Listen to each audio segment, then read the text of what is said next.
What do you think about the Supreme Court's ruling on abortion rights? On June 24th, 2022, in a 5-4 decision, the Supreme Court overturned Roe v. Wade, which established the constitutional right to abortion.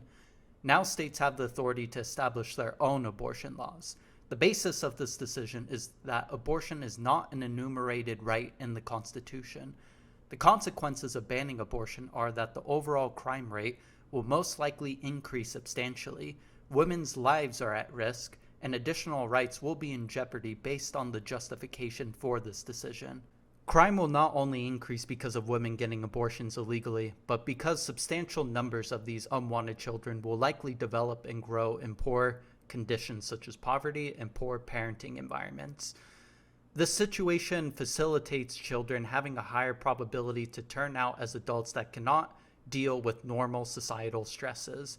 In particular, an adverse developmental environment may cause the brain to improperly form during fetal growth, as well as disrupt the transition of children into adults, causing serious irrational and legal behaviors such as the commission of heinous crimes.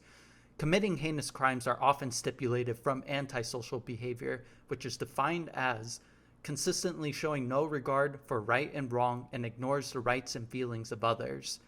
In addition to poverty and experiencing a lack of proper parenting skills, an improper environment may consist of lacking educational opportunities, a lack of food to keep children from obtaining a nutritional diet, and experiencing a lack of proper parental supervision and guidance. An improper developmental environment is not guaranteed, but a high likelihood scenario. All of these factors will lead to an overall disbenefit for society from the Supreme Court decision. Many women get abortions regardless of illegality or unsafe abortion procedures. Some doctors may be willing to take that legal risk of providing an illegal abortion, but it is highly unlikely even if a life is at stake. Since many women get abortions regardless of the circumstances, it is important to provide a safe environment so only one potential life is lost rather than losing a life and a potential life. In principle, it is not a good idea to let the government have power over what you can do with your own body, since that can lead to a deprivation of liberties. The government is on a slow track towards dismantling the Due Process Clause, which prohibits arbitrary deprivation of life, liberty, or property by the government except as authorized by law. The Supreme Court overruled Roe based on the grounds that the right to abortion was not deeply rooted in this nation's history or tradition. However, contraception, interracial marriage, and same-sex marriage did not exist when the Due Process Clause was ratified in 1868.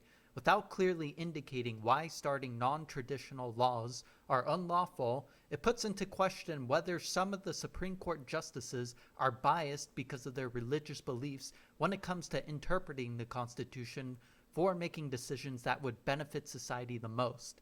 While it was a weak argument to make abortion an enumerated right because of the right to privacy clause, an even weaker argument to halt protecting abortion rights has come about, which sets a dangerous precedent for future decisions by the Supreme Court.